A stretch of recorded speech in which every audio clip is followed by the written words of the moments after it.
خدا یسوع مسیح کے نام کی ستائش ہو کہ آج ایک بار پھر سے ہم یہاں پہ جمع ہیں تاکہ خدا ان کے پاک کلام پر غور کر سکیں۔ ہم خدا ان کے پاک کلام میں سے دیکھیں گے مکاشفہ کی کتاب اور اس کا 22واں باب، بائبل مقدس کی آخری کتاب ہے یہ، اور اس کا آخری چیپٹر ہے اور اس کی 13 آیت ہے۔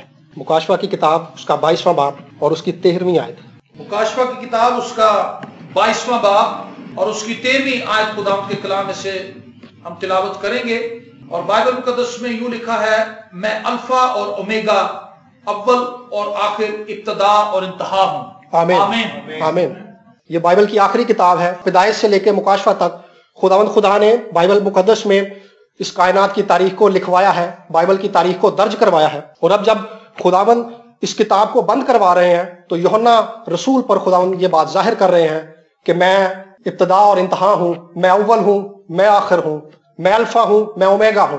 الفا یونانی ABC کا الف ہے اور اومیگا جو ہے اس کا یہ ہے، یعنی خدا یہ کہہ رہا ہے کہ میں الف ہوں اور میں یہ ہوں، میں اے ہوں اور میں زی ہوں۔ کسی بھی زبان کو لکھے جانے کے لیے جو حروف درکار ہوتے ہیں، خدا کہہ رہا ہے اس کا شروع بھی میں ہوں اور اس کا اینڈ بھی میں ہوں۔ ہماری زندگی کے اندر جو معاملات ہیں، جو حالات ہیں، جو مسائل ہیں، ان کو خدا ہی نے ہماری زندگی میں درج کیا ہے۔ اور یہ بات داؤد بھی کہتا ہے کہ میری زندگی کے تمام دن تیری کتاب میں لکھے گئے تھے۔ سو آج یقین رکھیے کہ جو کچھ ہماری زندگی میں ہوتا ہے اس کو خدا ہی نے شروع کیا ہے۔ ہمیں پیدا کرنے والا خدا ہے، اور ہماری زندگی میں آج ہم جہاں پر ہیں، اس موقع پر، اس موڑ پر، خدا ہی ہمیں لے کر آیا ہے۔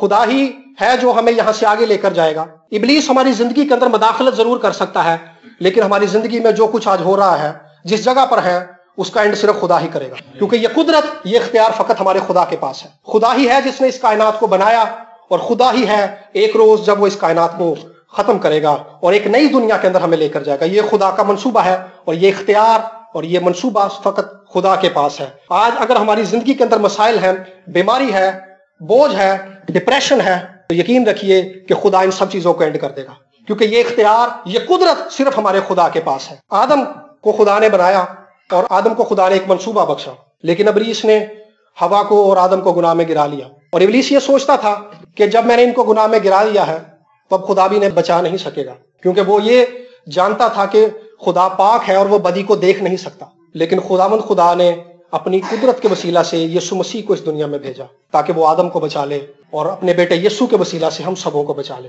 یہ خدا کا الہی منصوبہ تھا جس کو خدا نے اس کی زندگی میں پورا ہونے دیا۔ ابلیس نے آدم کی زندگی میں خدا کے منصوبے کے اندر مداخلت ضرور کی، لیکن اینڈ پھر بھی خدا ہی نے کیا ہے۔ سو آج ہماری زندگی میں جو مسائل ہیں، جو پریشانیاں ہیں، جو دکھ ہیں، خدا ہی ان کو اینڈ کرے گا۔ خدا کے سوا کوئی نہیں ہے جو اینڈ کر سکتا ہے۔ ابلیس خدا کے منصوبے کو خراب نہیں کر سکتا، ابلیس خدا کے منصوبے کو ڈسٹروائے نہیں کر سکتا، کیونکہ یہ اختیار اسے دیا نہیں گیا، یہ اختیار صرف خدا کے پاس ہے۔ ہم متی کی انجیل میں سے ایک حوالہ دیکھیں گے، متی کی انجیل اس کا 10واں باب اور اس کی 29ویں آیت۔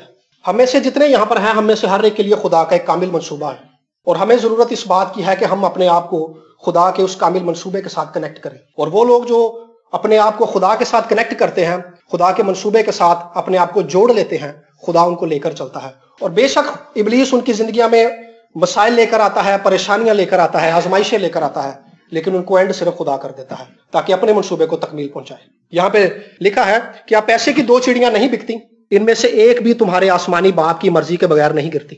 آسمان پر جو چڑیاں اڑتی ہیں، خدا یسوع مسیح یہاں پہ خود کہہ رہے ہیں کہ جتنی بھی چڑیاں زمین پر گرتی ہیں اور لوگ ان کو پکڑ کر بیچتے ہیں، ان میں سے ایک بھی تمہارے آسمانی باپ کی مرضی کے بغیر نہیں گرتی۔ لوگ ان کو بیچتے ہیں تاکہ اپنا کاروبار کریں، کیونکہ یہ خدا کی مرضی ہے۔ سو جو کچھ ہماری لائف میں ہو رہا ہے، جو کچھ ایماندار ہوتے ہوئے خدا ہماری لائف میں کر رہا ہے، وہ اس لیے ہے کیونکہ خدا اپنے منصوبے کو ہماری زندگی میں پورا کرے۔ اور ہم انسان ہوتے ہوئے کمزور ہو جاتے ہیں، ہمیں جس چیز کی فکر ستاتی ہے، ہمیں جو چیز کمزور کرتی ہے، وہ کل کی فکر ہے۔ ہم کل کے بارے میں سوچ کے بڑے پریشان ہو جاتے ہیں، لیکن یسوع مسیح نے انجیلوں کے اندر جو تعلیم دی ہے وہ بہت ہی سادہ ہے۔ خدا یسوع مسیح نے رویوں پہ تعلیم دی ہے، خدا یسوع مسیح نے انسانی مسائل پہ تعلیم دی ہے، اور انسانی زندگی کے ان تمام کنفلکٹس پر تعلیم دی ہے جن کا شکار ہم ہو جاتے ہیں۔ ان میں سے ایک چیز ہے، ہم فیوچر کے بارے میں سوچ کے پریشان ہو جاتے ہیں۔ میرے بچوں کا کیا ہوگا، میرے پاس پیسے نہیں ہیں، فیس بچوں کی کیسے ادا کی جائے گی، گھر کے بل کیسے ادا کیے جائیں گے، بیماری آ گئی ہے، بڑی نامراد بیماری ہے جی یہ۔ لیکن یقین رکھیے ہمیں فکر کرنے کی ضرورت نہیں ہے، کیونکہ خدا کے پاس ایک آلریڈی منصوبہ ہے۔ جب ہم اپنے آپ کو اس منصوبے میں کنیکٹ کریں گے تو خدا اپنی قدرت کے وسیلہ سے اس منصوبے کو تکمیل دے گا، کیونکہ وہ منصوبہ جو خدا ہماری زندگی میں رکھتا ہے وہ بھلائی کا منصوبہ ہے، وہ خوشحالی کا منصوبہ ہے، وہ سلامتی کا منصوبہ ہے۔ خدا ہم میں سے کسی کے لیے بھی جو ہے وہ بدی کا منصوبہ نہیں رکھتا، کیونکہ وہ سچا خدا ہے، وہ بھلائی کا خدا ہے۔ اور یہ تمام باتیں خدا نے بائبل مقدس میں اسی لیے لکھوائیں تاکہ جب یہ باتیں پوری ہوں تو یہ ثابت ہو جائے کہ خدا سچا ہے۔ میں 2 مہینے پہلے سے کچھ پریشان ہو گیا، میری والدہ کو ڈاکٹرز نے ڈائگنوز کیا کہ جی آپ کو کینسر ہے، اور پریشانی یہ تو تھی کہ یہ ایک بڑی بیماری ہے، لیکن اس سے بڑی پریشانی یہ تھی کہ میرے پاس پیسے کوئی نہیں تھے، میرے پاس صرف 300 روپیہ تھا، اور میں شوکت خانم گیا اور شروع میں پتا چلا کہ جو ٹیسٹ ہوں گے وہ تقریباً 25,000 کے ہوں گے، لیکن میں یہ جانتا تھا کہ یہ آزمائش تو آئی ہے لیکن اس کا اینڈ صرف خدا کرے گا، کیونکہ یہ قدرت صرف میرے خدا کے پاس ہے، اور اس نے کہا تھا کہ میں اول ہوں، میں آخر ہوں، ہر چیز کے شروع میں کھڑا ہوں، ہر چیز کے آخر پہ میں کھڑا ہوں، تاکہ ہر ایک کام کی تکمیل ہو سکے۔ جب ان کے ٹیسٹ ہونے والے تھے، پیسوں کی ضرورت تھی، اور میں گھر میں شروع میں بہت پریشان تھا، اور ایک وقت میں اتنا پریشان ہو گیا، اتنا ڈپریس ہو گیا کہ میرا دل بیٹھنا شروع ہو گیا، اور اس حالت میں دعا بھی نہیں کر سکا، لیکن پھر بھی میں نے خدا سے رابطہ کرنے کی کوشش کی، اور میں نے اپنے بھائیوں سے رابطہ کیا، جسٹن بھائی سے، بھائی شاہد سے، بھائی شہزاد سے، بھائی مبین سے، بھائی شفیق سے، بھائی راجو سے۔ تو خدا نے اس وقت میرے سے بات کی کہ بیٹا میں نے تجھے اس لیے مسا نہیں کیا کہ تو شکست کھائے، میں نے تجھے فتح پانے کے لیے مسا کیا۔ اور اس ایک بات نے مجھے اتنی دلیری دی کہ یار خدا میرے ساتھ ہے، یہ حالات مجھے ڈبو نہیں سکتے، ان حالات پر سے چل کر بڑے جلال کے ساتھ خدا مجھے آگے لے کر جائے گا۔ جب میں گھر میں اب دعا کر رہا تھا تو مجھے کسی کا فون آیا، میری کولیگ ہے، انہوں نے کہا کہ سر میرے پاس 20,000 روپے ہیں، آپ وہ لے لیجئے، تو آپ آنٹی کا ٹیسٹ وغیرہ شروع کروائیں۔ میں نے انہیں منع کیا، میں نے کہا اگر مجھے ضرورت ہوگی تو میں ضرور آپ سے لوں گا، لیکن اب مجھے یہ سمجھ آ گئی تھی کہ خدا نے کام کرنا شروع کر دیا۔ اور وہ بدھ کا دن تھا، ہم یہاں سے عبادت سے جا رہے تھے، تو میری باس کا مجھے فون آیا، اس نے کہا داؤد آپ نے صبح آفس آنا ہے تو میں آپ کو پیسے دوں گی تاکہ آپ اپنی امی کے ٹیسٹ کروائیں۔ اور جب میں اگلے دن گیا تو اس نے مجھے 20,000 روپیہ دیا، اور کچھ پیسے میرے میڈیکل میں تھے، وہ جب میں نے آفس سے لیے اور وہ کمپلیٹ ہو گئے پیسے، سو جا کے میں نے ٹیسٹ کروایا، خدا نے مہیا کیا۔ اور یہ پروسیس چلتا رہا۔ پھر یہ ایک پریشانی میرے آگے یہ آ گئی کہ میری بہن چھوٹی ہے، وہ کس طرح سے گھر کا نظام سنبھالے گی، کس طرح سے، بڑا مشکل ہوگا۔ تو میں دعا کر رہا تھا، میں نے کہا خداوند اب ایک اور مصیبت آ گئی ہے، لیکن میں تیرے پلان کے انڈر ہوں، تو اس کو بھی اینڈ کر۔ تو میں چاہتا تھا کہ ایک مائکرو ویو لے لوں، خدا نے ایسا بھی ممکن کیا، خدا نے ایک بھائی کو تیار کیا، اس نے مجھے مائکرو ویو لے دیا۔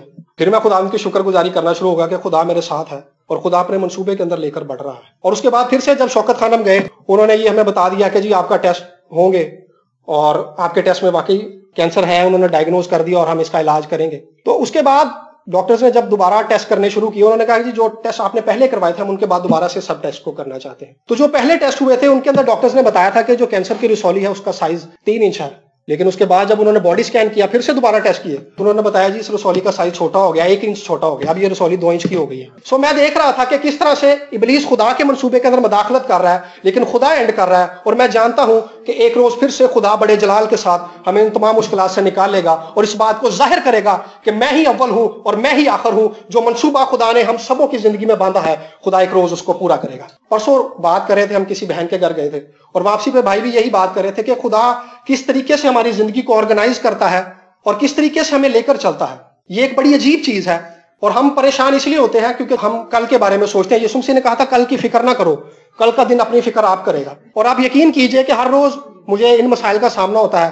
ہاؤس ہولڈ کے لیے پیسوں کی ضرورت ہوتی ہے، لیکن ہر روز کے لیے خدا دے دیتا ہے۔ جو پیسے ہیں وہ آج کے لیے کافی ہیں، کل کے لیے سوچنے کی ضرورت نہیں ہے، کل کے لیے خدا کل مہیا کرے گا۔ جو کچھ ہے وہ آج کے لیے کافی ہے۔ مجھے ایک اور گواہی یاد آ گئی، تقریباً 2 سال پہلے کی بات ہے یہ۔ میں آفس جا رہا تھا، ابھی جب جا کے میں آفس کھڑا ہی ہوں تو مجھے بھائی ٹیپو کا فون آ گیا۔ اس نے کہا جی بھائی آج رات کو آپ نے ہمارے گھر آنا ہے۔ میں نے کہا جی ٹھیک ہے آ جاؤں گا۔ تو جب میں آفس سے گھر جا رہا تھا تو جاتے ہوئے میرے بوٹ ٹوٹ گئے، تو میں نے خدا سے کہا خدا میرے پاس پیسے نہیں ہیں، میں تقریباً 4 مہینے تک اپنے بوٹ نہیں خرید سکتا، میرا بجٹ اتنا ٹائٹ ہے۔ تو میں جب بھائی کی طرف گیا شام کو، تو بھی میں جا کے بیٹھا ہی ہوں تو بھائی نے بوٹوں کا نیا ڈبہ میرے سامنے نکال کے رکھ، اور میں نے خدا ان کی شکر گزاری کی کہ اس سے پہلے کہ میں خدا سے مانگتا، خدا نے پہلے سے مہیا کر دی، کیونکہ خدا جانتا ہے اس کے پاس ایک بیٹر پلان ہے، اس کے پاس ایک بہتر منصوبہ ہے، اور وہ کسی کو اجازت نہیں دیتا کہ وہ اس منصوبے کو خراب کرے۔ ابلیس کو اجازت نہیں دیتا، نہ ہی کسی انسان کو اجازت دیتا ہے کہ وہ خدا کے منصوبے کے اندر مداخلت کرے۔ خدا اپنے منصوبے کو پورا کرتا ہے۔ کل رات کو میں خداوند کے خادم بخت سنگھ کی ایک کتاب پڑھ رہا تھا، اور وہ شخص کہتا ہے کہ جب میں نے اپنی خدمت کا آغاز کیا، وہ انجینئر تھا، اور ایسا میں نے سنا ہے کہ وہ ہندوستان کے اندر پہلا انجینئر تھا، وہ سکھ سے کنورٹ ہوا تھا کرسچن۔ تو کہہ رہا ہے ایک رات جب میں دعا کر رہا تھا، رات کے تقریباً 2:30 بج رہے تھے، تو خدا نے مجھ سے کہا کہ بخت سنگھ میں نے تجھے اپنی خدمت کے لیے بلایا ہے، اور میں نہیں چاہتا کہ تو اپنی خدمت میں بھکاریوں کی طرح کسی سے مانگے۔ یہ بات نہیں ہے کہ خدا کا یہ منصوبہ نہیں ہے کہ ہم مانگے نا، یہ سسٹم خدا نے ٹھہرایا کہ مانگو تو تمہیں دیا جائے گا۔ انسانی معاملات کے اندر بھی خدا نے یہ سسٹم ٹھہرایا ہے، لیکن اس کے لیے خدا کا یہ منصوبہ تھا کہ وہ کسی سے نہ مانگے۔ اور وہ کہتا ہے کہ جب میں دعا کر رہا تھا تو خدا نے مجھے کہا کہ اسی دوران میں خدا نے مجھے کہا کہ تو نے اجمیر کے علاقے میں جا کے کلام سنانا ہے اور اپنے ساتھ 60 لوگوں کو لے کر جانا ہے۔ وہ ان کی ٹیم کے لوگ تھے، خیر وہ ان کو لے کر بڑھ گیا اور کہہ رہا اس سے پہلے کہ میں اجمیر کے لیے سفر کے لیے نکلتا، ایک بھائی میرے پاس آیا، اس نے مجھے کچھ اپنی پرابلمز بتائیں، تو کہتا خدا نے مجھے کہا جو پیسے تیرے پاس پڑے ہیں وہ سارے اس کو دے دے۔ کہہ رہا میں نے نکال کے دے دی۔ کہہ رہا اب جانے کے لیے میرے پاس پیسے نہیں ہیں، 60 لوگ جو میرے پاس ہیں ان کو بھی لے کر جانا ہے، اپنا بھی خرچہ چلانا ہے، کسی کے بھی کرائے کے لیے پیسے نہیں ہیں۔ لیکن اس شخص کا توکل خداوند پر تھا، وہ جانتا تھا کہ جس منصوبے میں خدا نے اس کو بلایا ہے اس کا اینڈ خدا کرے گا۔ سو وہ ایمان کے ساتھ اپنے سوٹ کیس اور اپنے بھائیوں کو لے کر سٹاپ پہ چلا گیا۔ سٹاپ پہ اسے ایک شخص ملا، اس نے کہا بھائی آپ بخت سنگھ ہیں؟ اس نے کہا جی بھائی۔ اس نے کہا کہ مجھے کل کسی نے ہدیہ دیا تھا، اس نے کہا کہ جا کے بخت سنگھ کو دے دینا۔ سو خدا کس طرح سے ہماری فکر کرتا ہے، خدا کی نظر ہماری زندگی کے ہر ایک دن پر ہے، ہمارے ہر ایک حالات پر ہے، کیونکہ ہم خدا کے منصوبے کے اندر ہیں اور خدا ہماری زندگی کے اندر اٹھنے والے ہر ایک طوفان کو ختم کر دے گا۔ خدا ہماری زندگی کے اندر اٹھنے والے ہر ایک مسائل کو، بیماری کو، پریشانی کو، اگر ہمارے بچے ہماری بات نہیں مانتے، اگر ہمارے والدین ہمیں روکتے ہیں کہ ہم خدا کی حضوری میں نہ آئیں، اگر ہماری زندگی کے اندر ایسے مسائل ہیں کہ ہم ڈپریشن کا شکار رہتے ہیں، ہم ہمیشہ پریشانی کا شکار رہتے ہیں، آفس میں مسائل ہیں، آفس کے لوگ ہمارے خلاف ہیں، باس ہمارے خلاف ہے، کوئی فرق نہیں پڑتا۔ یقین رکھیے جو کچھ آپ کی زندگی میں ہو رہا ہے خدا اس کو ختم کرنے کی قدرت رکھتا ہے، اور صرف خدا ہی رکھتا ہے۔ خدا کے سوا اس کائنات کے اندر کوئی ہستی نہیں ہے جو ایسا کر سکے۔ یہ قدرت، یہ اختیار اور یہ جلال فقط ہمارے خدا کے پاس ہے، اور یہی بات خدا نے یوحنا پر مکاشفہ کی کتاب میں ظاہر کی جب وہ اس پاک کلام کو لکھوانا بند کر رہے ہیں، اور یہی مکاشفہ، یہی کلام آج ہم سبوں کے لیے ہے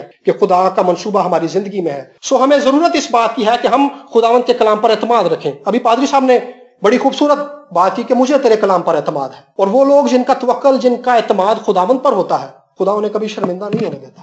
خدا کسی بندے کو الاؤ نہیں کرتا کہ وہ خدا کے ممسوح کو اور ہر اس شخص کو جس کا توکل خداوند پر ہے اس کو ہلا سکے، اس کو پریشان کر سکے، اس کو کوئی بھی نقصان پہنچا سکے۔ خدا کسی کو اجازت نہیں دیتا، کیونکہ خدا کا منصوبہ ہم میں سے ہر ایک کے لیے ہے۔ ایک اور بائبل مقدس میں سے آیت پڑھیں گے، رومیو کی کتاب میں سے، رومیو کی کتاب اس کا 16واں باب اور اس کی 20ویں آیت۔ رومیو کی کتاب اس کا 16واں باب اور اس کی 20ویں آیت۔ اور خدا جو اطمینان کا چشمہ ہے شیطان کو تمہارے پاؤں سے جلد کچلوا دے گا۔ آمین۔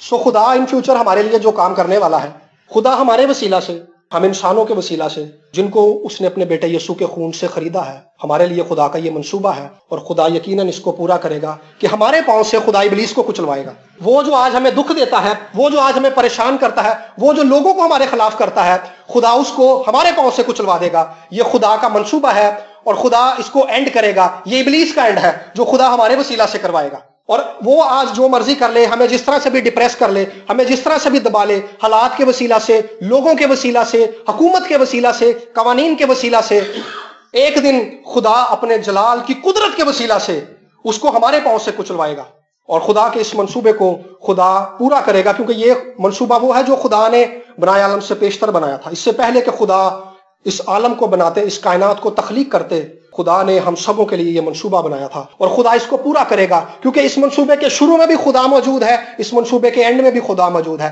اس کائنات کے شروع میں بھی خدا موجود ہے، اس کائنات کے اینڈ میں بھی خدا موجود ہے، ہماری زندگیوں کے آغاز میں بھی خدا ہے، ہماری زندگیوں کے اینڈ میں بھی خدا ہے۔ کلیسیا کو بنانے والا، کلیسیا کی تعمیر کرنے والا، کلیسیا کی بنیاد رکھنے والا خدا ہے، اپنے لوگوں کو نجات بخشنے والا خدا ہے، اور اپنے لوگوں کو خدا ہی ہے جو ایک روز، یہودا کے خط کی آخری آیت میں لکھا ہے کہ ایک روز خدا ہمیں اپنے حضور میں بے عیب کھڑا کرے گا، اور اس چیز سے ہمیں کوئی دنیا کی قوت روک نہیں سکتی کہ ہم خدا کے حضور میں بے عیب کھڑے ہوں۔ وہ آج ہم پہ الزام لگاتا ہے، وہ آج لوگوں کو تیار کرتا ہے کہ وہ ہم پہ انگلی اٹھائے اور کہیں یار ہے وہی نہیں آگا اج دا پیو مستری سی آج کلام سنانا پھردا۔ یسوع مسیح کے بارے میں بھی لوگوں نے ایسا کہا، کیا یہ بڑائی کا بیٹا نہیں؟ کیا یہ وہ نہیں جس کے بہن بھائی ہمارے درمیان میں ہیں؟ وہ لوگوں کے وسیلہ سے ہمیں ٹھوکر کھلانا چاہتا ہے، لیکن خدا کا منصوبہ ہمارے لیے کامل منصوبہ ہے، اور خدا ہمیں اس میں لے کر جائے گا، اور خدا ابلیس کے تمام کاموں کو اینڈ کرے گا تاکہ اپنے نام کو جلال بخشے، تاکہ اپنے نام کی قدرت کو ہماری زندگیوں میں ظاہر کر سکے۔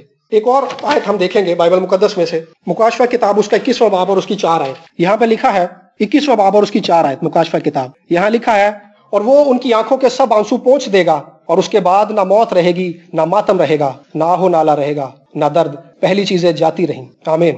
سو یہ دنیا جس میں ہم رہ رہے ہیں، ہماری زندگی میں ابھی یہاں پہ لکھا ہے کہ خدا موت کا بھی اینڈ کر دے گا، خدا ماتم کا بھی اینڈ کر لے گا، خدا ہو نالا اور درد کا بھی اینڈ کر لے گا، تاکہ ہمیں اپنے پرجلال حضور میں کھڑا کر سکے، تاکہ خدا اس کائنات پر یہ چیز ظاہر کر دے کہ میں نے اپنے منصوبے کو پورا کیا ہے، تاکہ یہ بات کائنات پر ظاہر ہو جائے کہ میں ہی اول ہوں، میں ہی آخر ہوں، میں ہی اس کائنات کو تخلیق کرنے والا ہوں، اور میں ہی اپنے لوگوں کی زندگی میں اپنے منصوبوں کو پورا کرنے والا ہوں، تاکہ خدا ہماری زندگیوں میں اپنی سچائی کو ظاہر کر سکے، تاکہ خدا ہماری زندگیوں کے اندر اپنے الہی منصوبے کو پورا کر کے ہمیں اپنے پرجلال حضور میں کھڑا کر سکے۔ یہ خدا کا منصوبہ ہے اور خدا اسے اینڈ کرے گا۔ آج یقین رکھیے جتنے یہاں پر بیٹھے ہیں، ہم میں سے ہر ایک کے لیے، ہر ایک بھائی کے لیے، ہر ایک بہن کے لیے، ہر ایک بزرگ کے لیے، ہر ایک بچے کے لیے خدا کا ایک بہترین منصوبہ ہے، اور خدا نے یعقوب سے کہا تھا کہ جب تک میں تجھے برکت نہ دے دوں میں تجھے چھوڑوں گا نہیں۔ خدا جب تک ہماری زندگیوں کے اندر اپنے الہی منصوبے کو پورا نہ کر لے ہمیں چھوڑے گا نہیں۔ یقین رکھیے اس بات پر اعتقاد رکھیے کہ خدا ہمیں لے کر چلے گا، اور جو چیزیں ہمیں پریشان کرتی ہیں، جو مسائل ہماری زندگی میں ہیں، خدا ان سب کا اینڈ کر دے گا ایک روز، اور ہمیں اپنے پرجلال حضور میں کھڑا کرے گا۔ ہم اپنی آنکھوں کو بند کریں گے، اور وہ لوگ جنہوں نے آج تک اپنی زندگیاں خداوند کو نہیں دی، جنہوں نے آج تک اپنے آپ کو خدا کے منصوبے کے ساتھ کنیکٹ نہیں کیا، میں گزارش کروں گا کہ وہ لوگ اپنے آپ کو خدا کے الہی منصوبے کے ساتھ کنیکٹ کریں، تاکہ خدا جب اپنے اس منصوبے کو پورا کرے، خدا جب اپنے اس پرجلال منصوبے کی تکمیل کرے، تو ہم جلال میں اس کے ساتھ داخل ہو سکیں۔ اس منصوبے کا اینڈ بہت جلالی ہے۔ اس دنیا میں بے شک بہت دکھ ہے، بہت پریشانیاں ہیں، بیماریاں ہیں، نا امیدیاں ہیں، لیکن خدا ان سب کا اینڈ کر دے گا۔ فقط اعتقاد رکھیے۔ لکھا ہے کہ جو ایمان رکھتا ہے اس کے لیے سب کچھ ممکن ہے، اور خداوند نے کہا تھا کہ اگر تو خداوند کے کلام پر ایمان لائے گی تو خداوند کا جلال دیکھے گی۔ یقیناً وہ لوگ جو آج خداوند کے کلام پر یقین رکھیں گے کہ ہم خدا کے ایک بہتر اور کامل منصوبے کے اندر ہیں، اور جو کچھ ہماری لائف میں ہو رہا ہے خداوند اس کا اینڈ کر دے گا، یقیناً وہ تسلی پائیں گے۔ ہاللیلویہ۔ میں پادری صاحب سے گزارش کروں گا کہ وہ سامنے آئیں اور ہم سبوں کے لیے دعا کریں۔